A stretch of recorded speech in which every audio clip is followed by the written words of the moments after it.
Salam dəyərli izləyicilər, əziz abituriyentlər. Bugün abituriyentlər sizin üçün rubrikasında ikinci dərsimizdə görüşürük. Sizə maraqlı, cəbri və həndəsi məsələlər həll edəcəyik. Sual 1. 1 litr 60 faizli spirtə nə qədər su qatmaq lazımdır ki, 40 faizli spirt alınsın? Bildiyiniz kimi, spirtin üstünə su tökdükdə onun spirtlik dərəcəsi azalır. Deməli, 1 litr 60 faizli spirt verilib bizə. Nə qədər su tökmək lazımdır ki, 40 faizli spirt alınsın? Tutaq ki, x litr su tökmək lazımdır. Onda olacaq 1 plus x olacaq burada litr. Bu olacaq 40 faiz. Spirtlik azaldı. Tənasüb qurmaq üçün buna tərs mütənasibdir. Həcm artır. Spirtlik dərəcəsi onda bunlar uyğun olaraq yerini dəyişir tənasüb quranda. 1 bölək 1 üstəgəl x bərabər olur 40 bölək 60'a. Və buradan alırıq, çıxır ki, 1 bölək 1 üstəgəl x bərabərdir. İxtisar eləsək 20'yə 3'də 2. Buradan da alıram ki, 2 vuraq 1 üstəgəl x bərabərdir 3 vuraq 1, 3. Aldıq ki, 2 üstəgəl 2x bərabər 3'ə. Buradan aldıq 2x bərabər oldu 3 çarpı 2, 1. X bərabərdir 0,5. Beləliklə 0,5 litr su tökmək lazım. Cavab 0,5 litr. İndi sual 2'ni yazaq.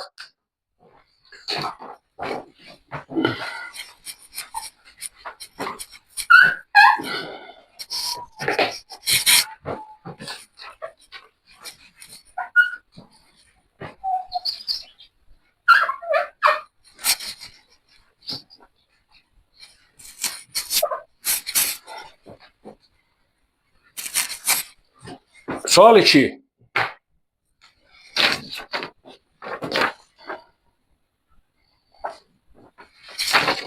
Hesaplayın.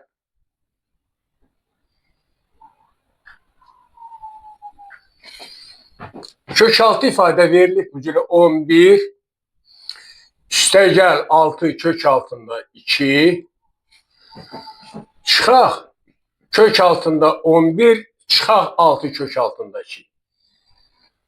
Əvvəlcə onu deyim ki, bu misalı çox üsullarla hesaplamaq olar. Bugün mən sizə kökaltı ifadələri kvadrat, kədilin kvadratı şəklində göstərib həll edəcəm. Yəni, bax, 11 üstəgəl 6 kök altında 2 bərabərdir. Bunu yazıram 11 üstəgəl 2 vuraq 3 vuraq kök altında 2. Deməli, onda birinci ədəd 3, ikinci ədəd kök altında 2 ola bilər. 11'in yerinə yazıram 9 üstəgəl 2 vuraq 3 kök altında 2 üstəgəl kök altında 2'nin kvadratı. Yenə də açanda bu verir həmin ifadəni. 9 da 3'ün kvadratı olduğundan bu bərabər olur. 3 üstəgəl kök altında 2'nin kvadratı. Deməli onda həlli. Bizim misal olacaq bu şəkildə verilən kök altında 11 üstəgəl 6 kök altında 2 çıxaq kök altında 11 çıxaq 6 kök altında 2 ifadəsi bərabər olacaq. Artıq sağ tərəfi silə bilərik.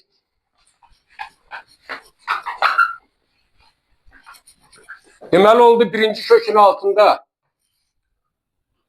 3 üstəgəl kök altında 2'nin kvadratı. Burada da eynidir. Bir-birinin qoşmasıdır. Burada çıxaqla olduğuna görə bunda yazmaq olar 3 çıxaq kök altında 2'nin kvadratı. Və bilirsiniz ki, kök altında x kvadrat bərabərdir modul x olduğundan bu bərabər olacaq. Modul 3 üstəgəl kök altında 2 çıxaq modul 3 çıxaq kök altında 2. Və buradan alırım müsbət ədədi modul özünə bərabərdir. İkinci də müsbət ədəd 3 böyük kök altında 2'dən özünə bərabər, qarşıda mənfi olduğuna görə olacaq mənfi 3 üstəgəl kök altında 2. Və bərabər olur bu üçlər islah olur. Kök altında 2, kök 2, kök altında 2. Beləliklə tələb olunan ifadənin qiyməti 2 vuraq kök altında 2'yə bərabərdir. Sual 3.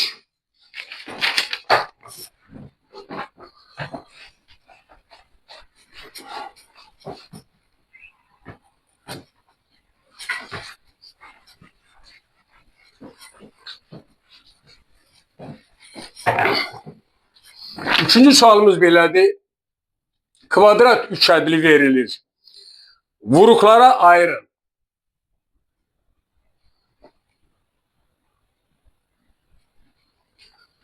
Belə bir ifadədir. A kvadrat üstəgəl 4AB üstəgəl 3B kvadrat. Yəni bu ifadəni vuruqlara ayırmaq tələb olunur. Həlli. A kvadrat üstəgəl 4AB üstəgəl 3B kvadrat. İfadə diqqətlə baxırıq. A kvadrat üstəgəl 4AB. Deməli 3B kvadratın üstəgəl B kvadrat üstəgəl 4B kvadrat çıxaq B kvadrat şəklində yazsaq, biz müxtəsər vurma düsturunu tətbiq edə bilərik. Olur belə. A kvadrat üstəgəl 4AB üstəgəl 4B kvadratı çıxaq B kvadratı. Yenə də bu ifadə 3B kvadratı verir. Ona görə də belə qruplaşdırırıq bu hissəni. Bu verdi bizə A üstəgəl 2 ədəd cəbrin kvadratına görə A üstəgəl 2B-nin kvadratı çıxaq B kvadratı. Və təzədən A kvadratı çıxaq B kvadrat bərabərdir.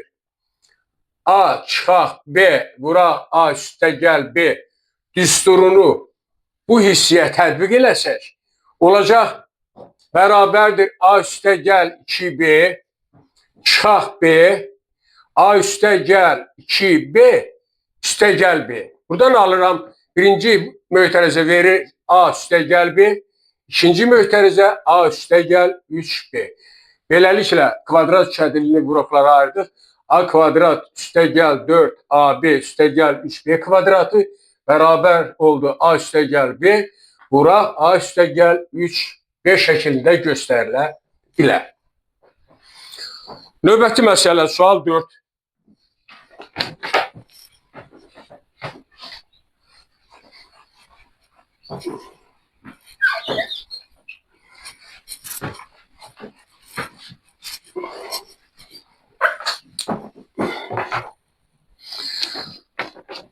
B-nin hansı qiymətində, sual 4-də deyilir, B-nin hansı qiymətlərində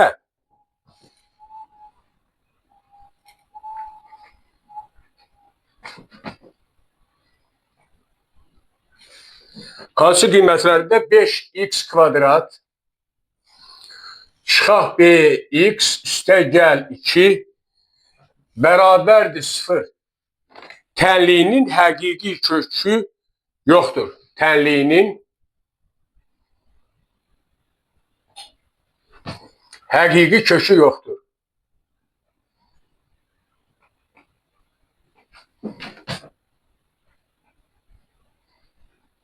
Həlli.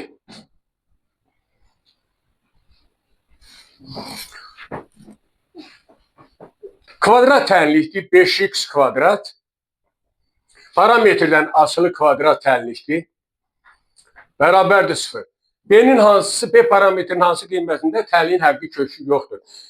Siz də bilirsiniz ki, kvadrat tənliklərdə diskriminant kiçikdir 0 olduqda kvadrat tənliyin həqiqi kökü yoxdur. Deməli, onda məsələnin şərtinə əsasən buradan çıxır ki, B kvadrat diskriminantı ya B kvadrat çıxaq 4AC, 4A5'dir, C2'dir. Bu kiçik olmalıdır 0'dan. Və buradan tapıram B kvadrat çıxaq 40 kiçikdir 0. Bu bərabərsizliyi həll edək. Əvvəlcə kökləri tapırıq. B1, 2 bərabərdir. Üstəgəl çıxaq kök altında 40. Buradan da aldıq ki, bu bərabərdir. Üstəgəl çıxaq 2 kök altında 10. Deməli, onda intervallar metoduna görə biz yazırıq, kökləri qeyd edirik ədəd oxunda. Mənfi 2 kök altında 10. Müsbət 2 kök altında 10. İntervallar metoduna görə sağ tərəfdəki nöqtədə həmişə müsbətdir. İşarə dəyişdi. Sonra yenə müsbət oldu, mənfi. Bizim maraqlandırır kiçikdir 0. Kiçikdir 0 aralığı bu hissədir. Və uc nöqtələri almır. Çünki ciddi kiçikdir 0-dan. Deməli, onda B daxildir. Mənfi 2 kök altda 10-dan müsbət 2 kök altda 10'a qədər olduqda kvadrat tənliyin həqiqi kökü yoxdur. Bunu bu şəkildə də yaza bilərsiniz. B böyükdür mənfi 2 kök altında 10, kiçikdir 2 kök altında 10. Cavabı hər iki şəkildə göstərmək olar. Növbəti məsələyə keçək.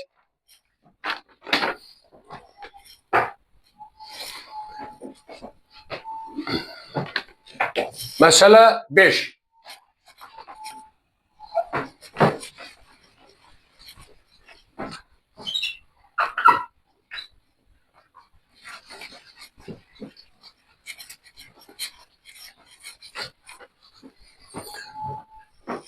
Beşinci məsələdə deyilir,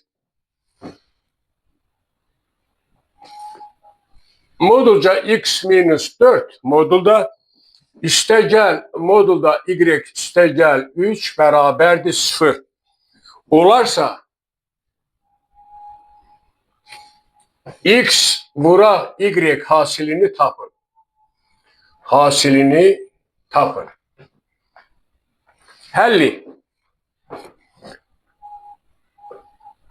Bilirsiniz ki, iki modulun cəmi, istənilən sayda modullar cəmi sıfıra bərabərsə də, onda modul işarəsi daxilindəki ifadələr sıfıra bərabər olmalıdır. Yəni, x çıxaq 4 modulca üstəgəl, y üstəgəl 3 modulca bərabərdir sıfırdan çıxır ki, x çıxaq 4 də sıfıra bərabərdir.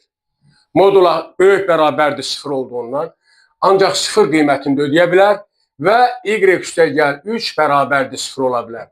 Buradan alırıq x bərabərdir 4-ə, y bərabərdir mənfi 3-ə. Bizdən tələb olunurdu x, y hasilini tapın. X, y hasili olacaq 4 vuraq mənfi 3 bərabərdir mənfi 12. Beləliklə x, y-in qiyməti mənfi 12-yə bərabər oldu. Sual 6.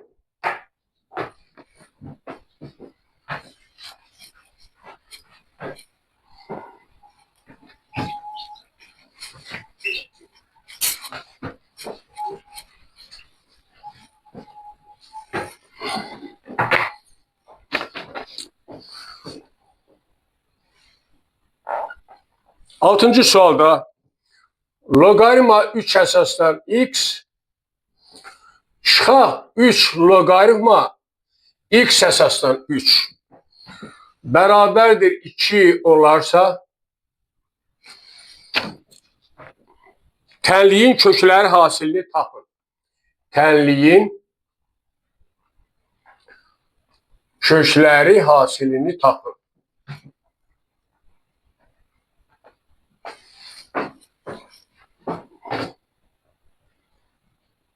Həlli. Tənliyin özünü yazıram.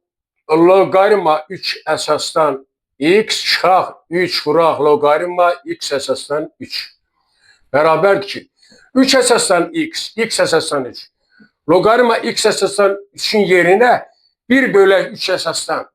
Loqaritma a əsasdan b-nin yerinə 1 bölək loqaritma b əsasdan a düsturunu tətbiq edirik ikinci ifadəyə. Onda buradan alıram, buradan çıxır ki, loqaritma 3 əsasdan x çıxaq 3 vuraq 3 surətdə yazılır. Loqaritma 3 əsasdan x bərabər oldu 2-yə. Və buradan çıxır ki, tənliyin hər iki tərəfini loqaritma 3 əsasdan x-ə vurub kəsirdən qutarıram. Olur loqaritma 3 əsasdan kvadrat x çıxaq 2, çıxaq 3 bərabər oldu 2 loqaritma 3 əsasdan x-ə.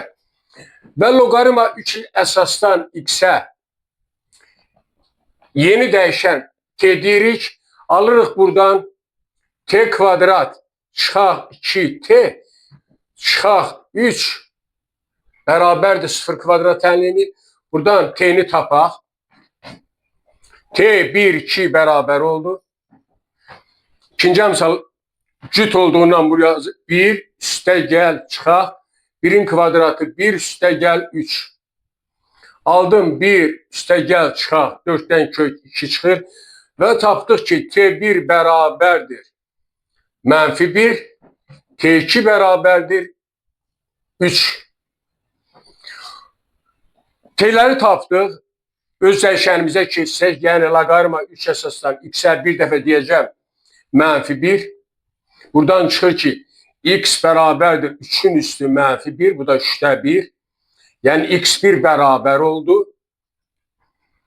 3'də 1'ə. Loqaritma 3 əsasdan x bir dəfə də bərabər olacaq. İkinci t'nin qiyməti 3'dür. Buradan alıram x bərabərdir 3'ün kubu. Bu da bərabərdir 27'yə. Bizdən soruşulurdu təlinin kökləri hasilini tapın. x1 vuraq x2 bərabər olacaq. x1 3'də 1'dir. x2 tapdıq ki 27'dir. Vuraq 27'yə. İxtisar oldu 9. Bərabər 9'a. Tənliyin kökləri hasili 9'a bərabərdir. Bu sualın cavabı bu şəkildə olur. Sual 7.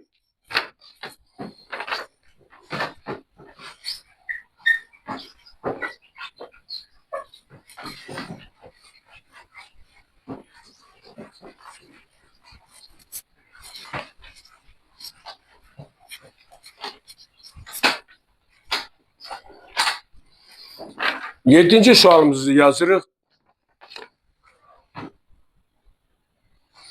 Z bərabərdir 1 çıxaq i kompleks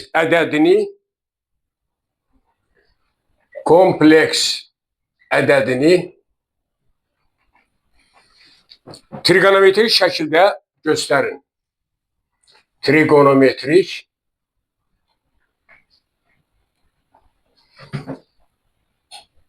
şəkildə göstərin.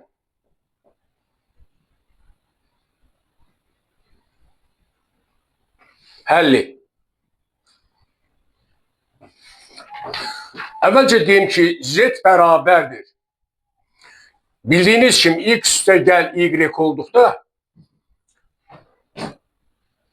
z bərabər olur trigonometrik şəkildə. R vuraq kosinus fi üstə gəl i sinus fi. Bu kompleks ədədin trigonometrik şəkildə yazılışıdır. R kompleks ədədin modulu adlanır. Kök altda x kvadrat üstə gəl y kvadrat.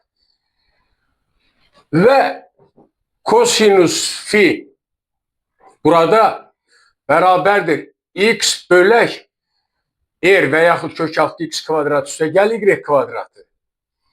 Sinus fi də eyni qayda ilə y bölək kök altda x kvadrat üstə gəl y kvadrat. Belə məsələlərdə birinci dəfə fikir vermək lazım. Bizim məsələdə z bərabərdir 1 çıxaq idi. Bizdə x 1'ə bərabərdir. Y isə mənfi i, mənfi 1 deməkdir. Nəmsalı mənfi 1'ə bərabərdir.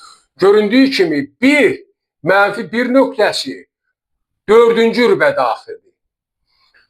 4-cü rübə əsasən biz məsələni həll edəcəyik. Deməli onda r bizdə bərabər olur. Kök altda 1'in kvadratı üstə gəl mənfi 1'in kvadratı. Bu da bərabərdir kök altında 2 alırıq. Deməli, r bərabər oldu kök altında 2'yə. 4-cü rübdədir nöqtəmiz kosinus fidə. Buradan tapıram. Kosinus fi bərabərdir 1 bölək r də kök altda 2'dir. Kök altda 2'yə. Buradan çıxır ki, fi bərabərdir. Bilirsiniz ki, 1 bölək kök altda 2'ni pi bölək 4'də alır kosinus. Nöqtə 4-cü rübə küçlüyündən və trigonometrikdən sizə məlumdur ki, kosinus fi bərabərdir. 4-cü rübdə kosinus 2 pi çıxaq fiyə bərabərdir. Onda o nöqtə üçün mənfi 1 nöqtə üçün fi bucağı bu şəkildə təyin olunur və bərabər olur. Bərabər olacaq 2 pi çıxaq fi də pi bölək 4'dür. Deməli tapdıq kosinus 2 pi çıxaq pi bölək 4. Bu da bərabərdir kosinus 4'də 7 pi. Deməli arqument 4'də 7 pidir. Onu gətirib fi bərabər oldu bizdə 4'də 7 piyə. Gətirib düsturda yerinə yazsam, verilən məsələ üçün z bərabərdir kök altında 2 trigonometrik şəkil r-in yerinə yazdım. Kosinus 4'də 7 pi üstəgəl i sinus 4-də 7 pi. Beləliklə, bu məsələnin cavabı z bərabərdir bu ifadə alınır. Növbəti sualımız sual 8.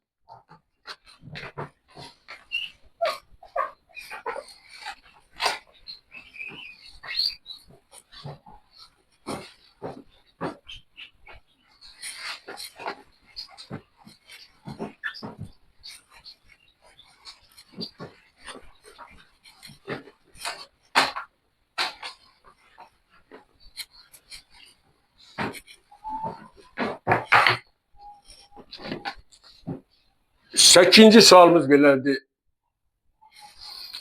Y bərabərdir 2'nin üstü sinus 3x. Funksiyasının qiymətlər oblasını tapın. Funksiyasının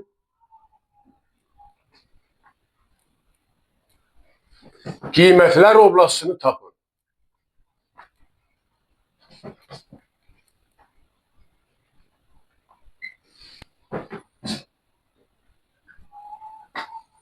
Həlli. Yəni verilən funksiya verilib y bərabərdir 2'nin üstü sinus 3x. Y qiymətlər oblasını tapın. Sinus, kosinus funksiyaları bilirsiniz məhdud funksiyalardır. Mənfi 1 ilə 1 arasında qiymətlər alır. Yəni modulca sinus 3x-də argumentin neçə qat olmağından, nə şəkildə olmağından asılı olmayaraq, bu kiçik bərabərdir 1. Mən sadəlik üçün götürüb bilirəm. Deməli, sinus 3x-ə 3 qiymət verəcəm. 0, mənfi 1, 1. Və bu qiymətləri veriləndə alınan y-in aldığı qiymətlər olur.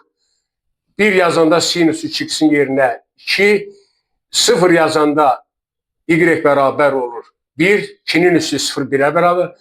Mənfi 1 yazanda 2'nin üstü y bərabər oldu. Y bərabər oldu 2'nin üstü mənfi 1. Bu da 2'də 1. Və y bu qiymətlərin ən kiçiyi ilə ən böyük arasında olur. Deməli, y olacaq. Ən kiçik qiymət bu 3 qiymətdən 2'də 1'dir. Parça şəklində alır ucu nöqtə 2'də 1. Sağ ucu nöqtəsi 2. Y bərabərdir. Mənfi 2'də 1, 2 parçası. Bu funksiyanın qiymətlər oblasti olur. Növbəti sual.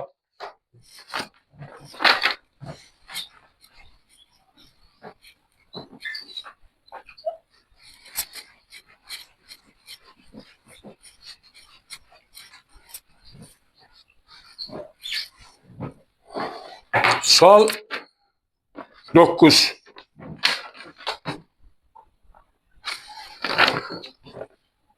On əsaslanan loqaritma 21 çıxaq 3x kiçikdir 1. Bərabərsizliyinin tam həllərinin sayını tapın. Bərabərsizliyinin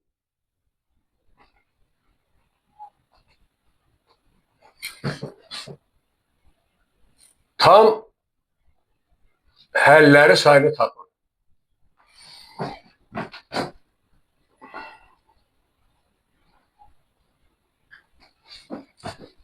Həlli. Loqaritmik bərabərsizlikdir. Verilən bərabərsizliyi yazıram. Ona əsaslanan loqaritma 21 çıxaq 3x kiçikdir 1. Burada nə alırıq? 10 əsasdır. Vahiddən böyükdür.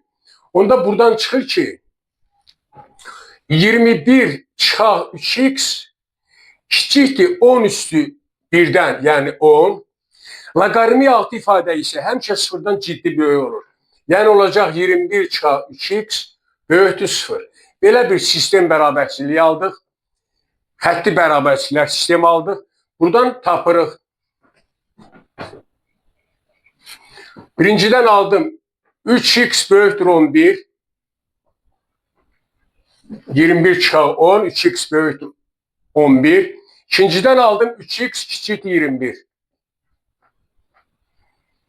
Və buradan da tapırıq x böyükdür 3'də 11. X kiçikdir 21 3'ə böldünüz 7.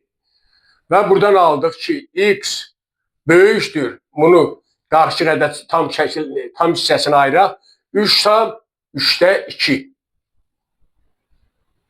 X kiçikdir Y. Və ədəd oxunda bunu aydın olması üçün yazıram. 3 tam 3'te 2'den böyükdür. 7'den kiçikdir bu bərabərsizlik həlli. Tam həllər sayı 3'ten böyük 4, 5, 6 ucu nöqtəni almır. Və tam həllərin cəmi 4 üstə gəl 5 üstə gəl 6.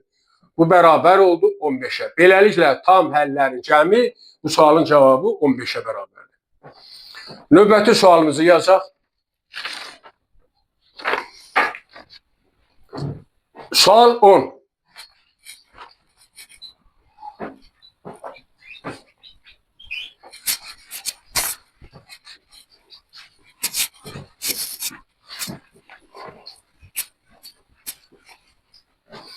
Onuncu sualda deyilir.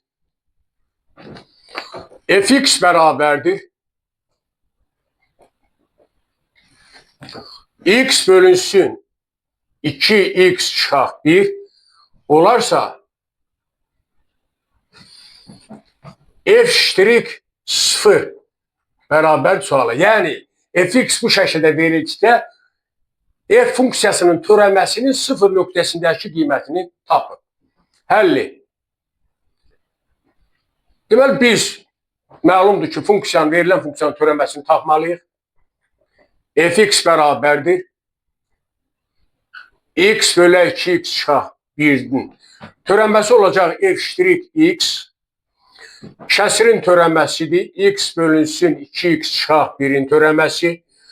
Məlumdur ki, kəsirin törəməsi bərabərdir məxrəcdə məxrəcin kvadratı.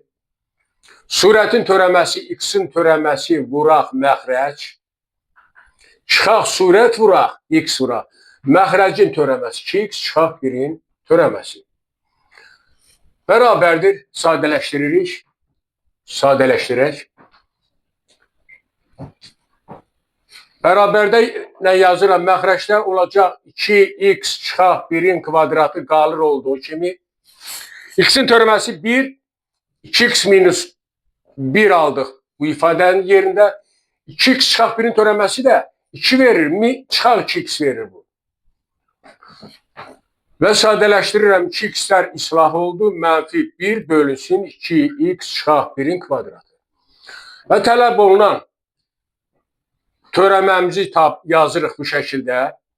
Bərabərdir. Mənfi 1 bölü 2x çıxaq 1'in kvadratı. Tələb olunan nöqtədə f' 0'da bərabərdir. X-in yerinə 0 yazırsınız. Mənfi 1, 0 çıxaq 1'in kvadratı, yəni 1'in kvadratı elə 1'ə bərabərdir. Mənfi 1. Beləliklə, verilən funksiyanın 0 nöqtəsindəki törəməsinin qiyməti mənfi 1'ə bərabərdir. Bu sualın cavabı bu şəkildə olur. Növbəti sualımızı yazaq. Sual 11. Sual 11.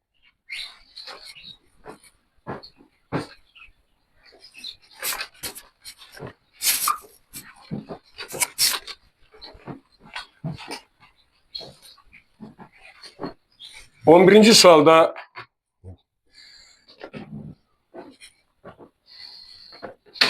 verilir.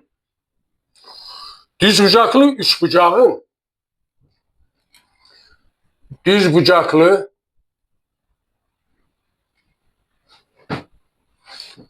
üçbucağın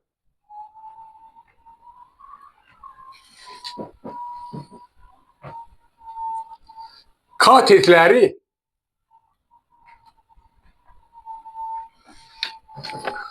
8 santimetr,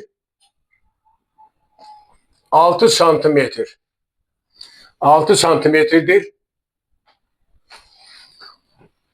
Onun xaricinə çəkilmiş çevrənin radiusunu tapın.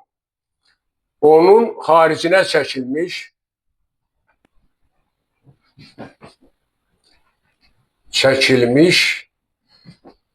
çevrənin radiusunu tapın.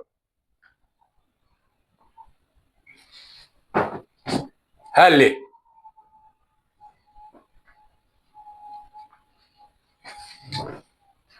Deməli, düzbucaqlı üçbucaq verilir. Tutaq ki, A kateti 6 santimetrdir, B kateti 8 santimetrdir. Xaricinə çəkilmiş çevrənin radiusu, yəni böyük eri tapın. Bilirsiniz ki, düzbucaqlı üçbucağın xaricinə çəkilmiş çevrənin radiusu hipotenuzun yarısına bərabərdir. Deməli, mən hipotenuzu tapıram, C bərabərdir kök altda. Pifagor teoreminə görə A kvadrat üstə gəl B kvadrat bərabərdir 6-nın kvadratı üstə gəl 8-in kvadratı. Aldıq 36 üstə gəl 64. Bu bərabər oldu kök altda 100. Bu da bərabərdir 10. Deməli, C bərabər oldu. Hipotenuz 10'a, 10 santimetr. Düstura görə R bərabərdir 10 bölü 2, 5. Yəni, verilən düzbucaqlı üçbucağın xaricinə çəkilmiş çevrənin radiusu 5 santimetrə bərabərdir. Növbəti sual 12.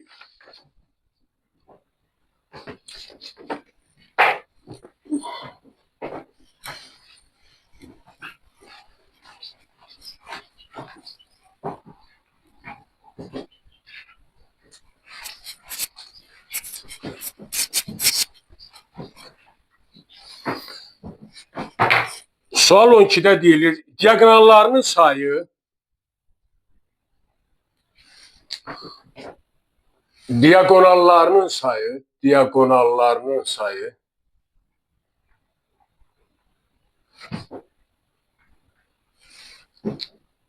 tərəflərinin sayından 3 dəfə çox olan tərəflərinin sayından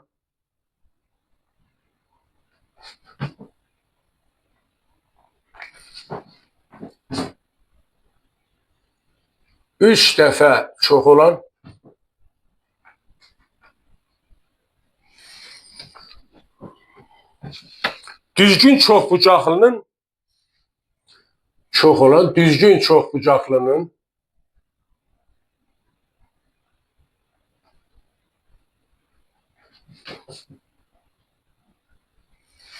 düzgün çoxbucaqlının xarici bucağı neçə dərəcədir? Xarici bucağı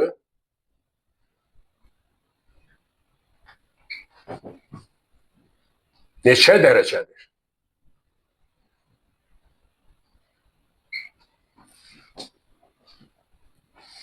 Həlli.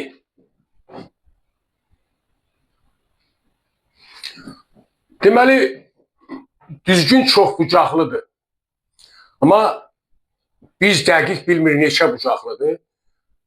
Düzgün çoxbucaqlıdır. Tərəflər bir-birinə bərabərdir. Xarici bucaq, bu hər bir bucaq alfadır, düzgün olduğundan. Xarici bucağa alfa iştirik deyək. Diagonalların sayı düzgün çoxbucaqlıdır. En vuraq, en çıxaq 3 bölək 2'ye bərabərdir. Deyir ki, diagonallarının sayı tərəflərinin sayından 3 dəfə çox. Deməli, onda tərəflər də en saydadır. 3 vuraq n'ə bərabərdir diagonalların sayı. Və buradan alıram.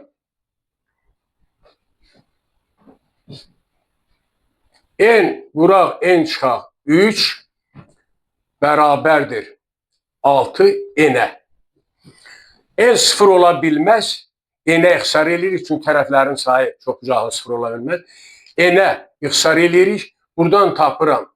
N çıxaq 3 bərabərdir 6'ya. Və tapdıq ki, n bərabərdir 9'a. Deməli, düzgün 9 bucaqlıdır. Siz də bilirsiniz ki, düzgün çoxbucaqlının xarici bucaqlarının cəmi 360 dərəcədir.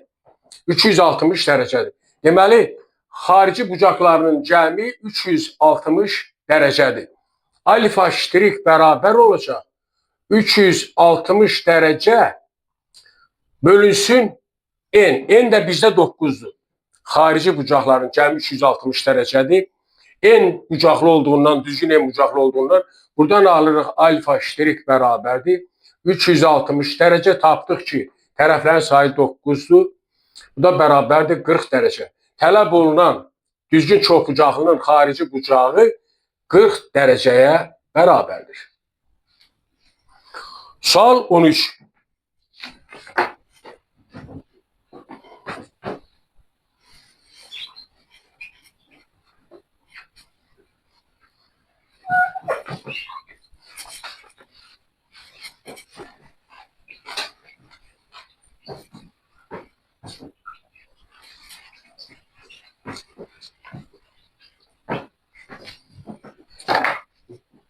On üçüncü sual.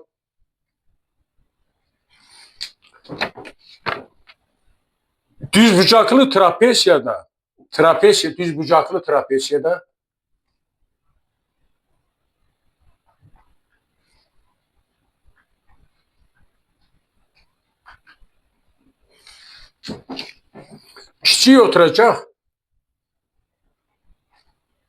kiçik oturacaq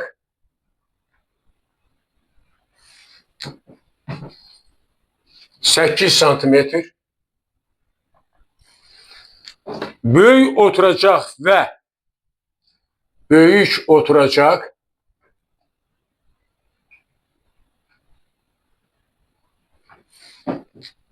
və böyük yan tərəfi isə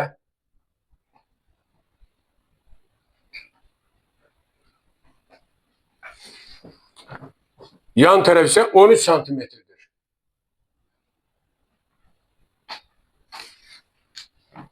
Trapesiyanın sahəsini tapın. Trapesiyanın sahəsini tapın. Həlli.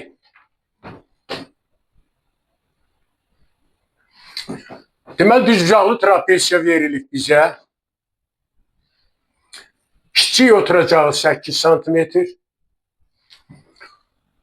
böyük oturacaq və böyük yan tərəf.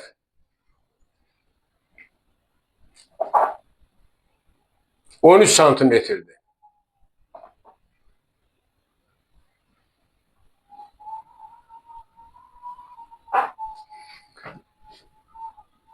Düzbucaqlı trapesiyadır. A, B, C, D. Kiçik oturacaq 8 santimetr, böyük oturacaq 13 santimetr, böyük yan tərəf 13 santimetr. Trapesiyanın sahəsini tapaq. Bunun üçün biz trapesiyanın hündürlüyünü tapmalıyıq. Deməli, AB-ni C təpəsindən oturacağı perpendikular çəksək, elə hər ikisi bunlar H-dir. Buna CK deyək. Və KD bərabər olacaq burada. KD.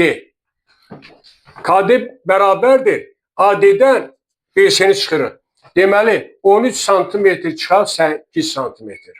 13 çıxaq 8, 5. KD bərabər oldu 5 santimetrə. KD tapıldı 5. Üçbucaq SKD-dən. Pifagor teoreminə görə H-ı tapırıq.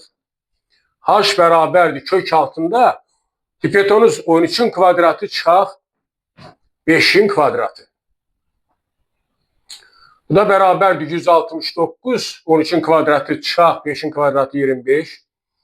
Bərabər oldu kök altında 144-ə. Bu da bərabər oldu 12-yə. Deməli, H bərabərdir 12 santimetr. Onda S trapesiya bərabərdir. Oturacaqları cəminin yarısı ilə hündürlüyü hasili. Oturacaqlar 8 üstəgəl 13 bölək 2. Vuraq H 12. Buradan aldıq. 8 ilə 13 21. 2 ilə 12 xısar oldu 6. Vuraq 6. Bu bərabərdir. Alt da 1 6. Alt da 2 12. 126. Deməli S trapesiya bərabər oldu 126 santimetrin kvadratına. Bu məsələnin cavabı bu şəkildə olur. Növbəti məsələmiz. Məsələ 14.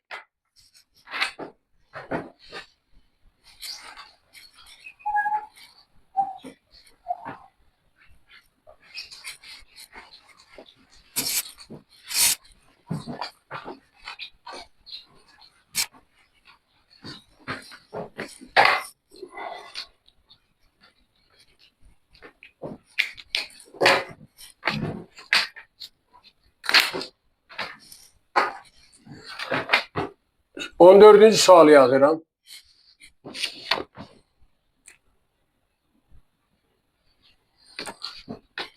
Üçbucağın tərəfləri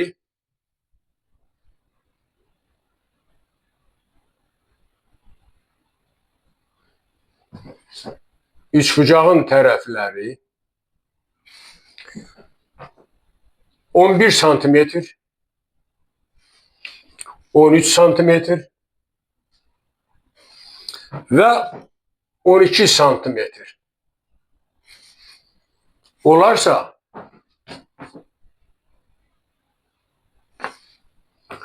böyük tərəfə çəkilən medianın uzunluğunu tapın. Böyük tərəfə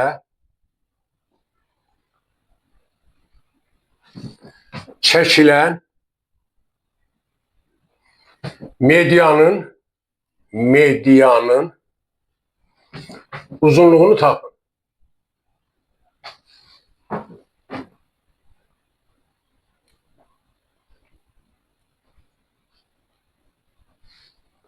Həlli.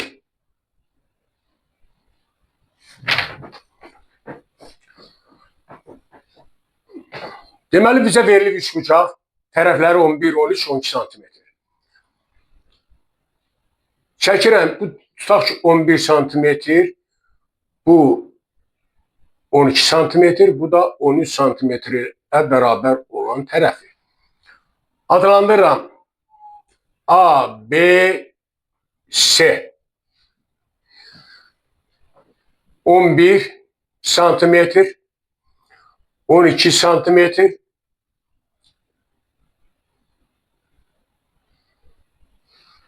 böyük tərəf 13 santimetrdir. Böyük tərəfə çəkilən median AM medianı. Buna da MA medianı deyək. A tərəfinə, A bucağın qarşısında A tərəfə çəkilən median deyək. Bilirsiniz ki, medianın uzunluq düsturu var. MA bərabərdir. 2'də 1 kök altında 2B kvadrat üstə gəl 2C kvadrat çıxaq çəkilən medianın özünün uzunluğun kvadratı. Bunlarda əmsal 2-2'dir. Hansına çəkilir? O çıxaq kvadrat. Və bu düsturda nəzərə alaq məsələn şərtini. MA bərabər olacaq 2'də 1 2 vuraq 11'in kvadratı. Üstə gəl 2 vuraq 12'nin kvadratı. Çıxaq 13'ün kvadratı. Bu da bərabərdir. 2'də 1 kök altı 121 242 144 288 çıxaq 13'ün kvadratı 169. Və aldıq.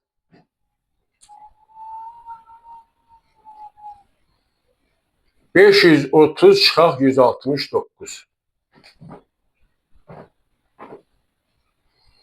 4'dən birini 3. 361 bərabər oldu.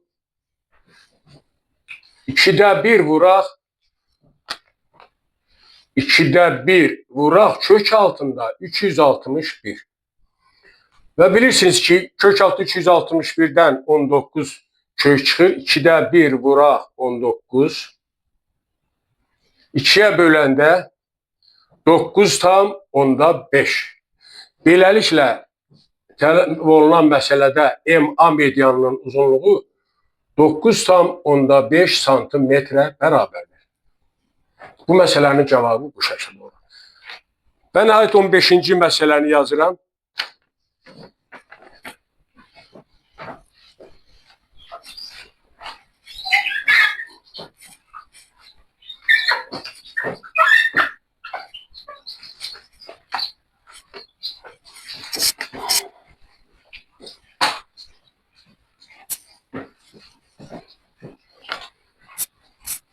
On beşinci sualda verilir.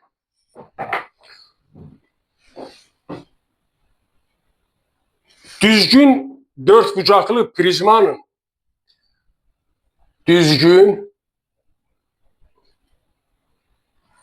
dörtbucaqlı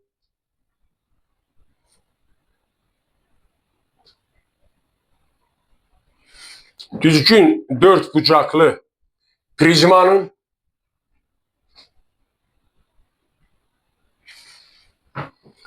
oturacağının tərəfi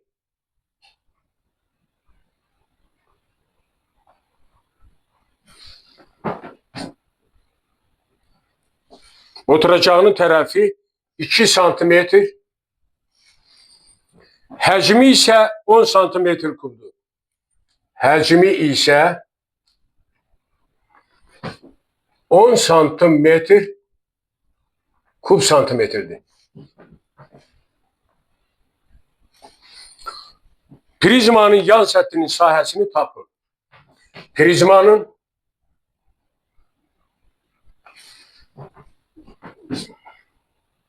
yan səthinin sahəsini tapın.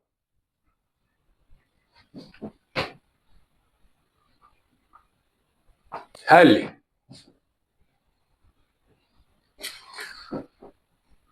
Deməli, bizdə verilir oturacağın tərəfi.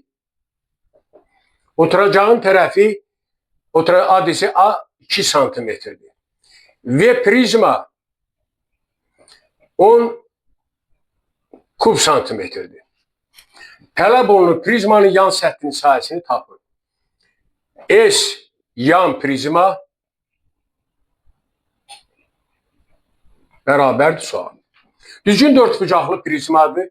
Əyanilik üçün şəkili çəkirəm.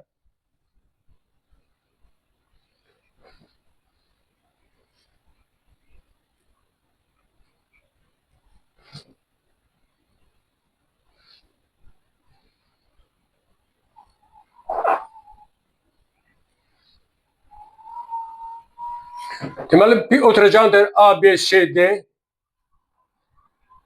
A1, B1, C1, D1.